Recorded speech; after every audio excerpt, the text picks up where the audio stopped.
All right. Good morning, everybody. I've been traveling a lot lately, so I haven't been able to record any videos or have the time to even think about videos. But I've had this on my mind for a while now while I've been traveling and going to different places because I know this is a question a lot of people have about Christianity, and that is why would a loving God allow so much evil in the world? Now, before I start, I just want to put just a disclaimer. There's so many different thoughts on this topic, views on this topic, depending on denominations, people, just different opinions through, because it's not answered specifically in the Bible, but through what this is just what I understand after reading through my Bible and reading other books and talking with other people about the topic.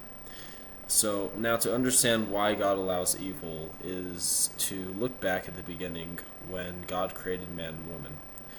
God created them in His image, and to be created in God's image is to be sinless. God cannot allow sin in His presence.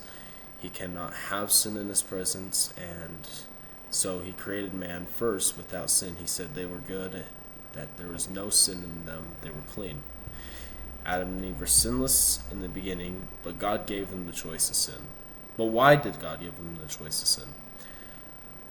Why didn't God just force them to be good? Why didn't God make it to where they had no choice but to be good? Well, let me ask you one question first. If you had to force someone to love you, would that be true love? If someone forced you to love them, would you feel like that is true love? If someone forced you to, you have to give someone the choice to reject you, to have an actual loving relationship with them.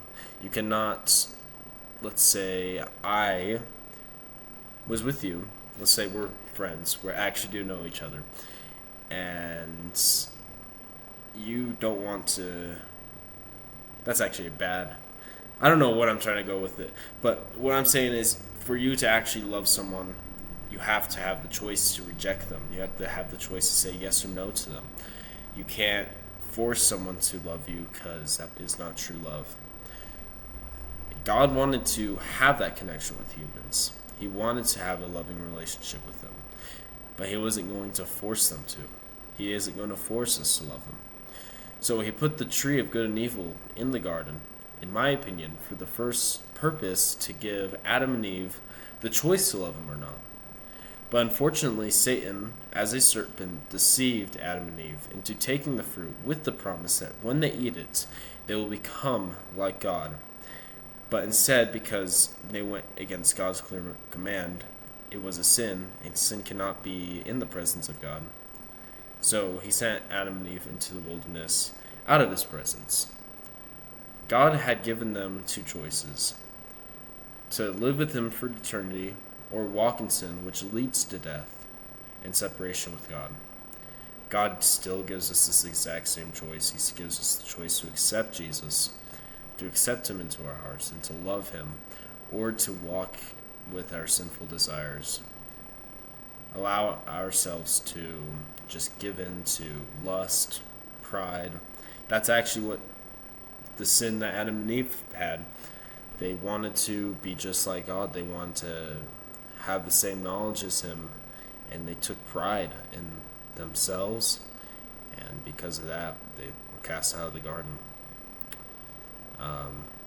But how do we choose the decision to follow God now? Well, we accept Jesus to our hearts. We believe on Him. We start repenting to Him. And because God gives us this free will, He's not going to force us to. We have to make that choice ourselves. God may do things to try and get your attention, but He is not going to force you to love Him. He is not going to force you to have that relationship with Him.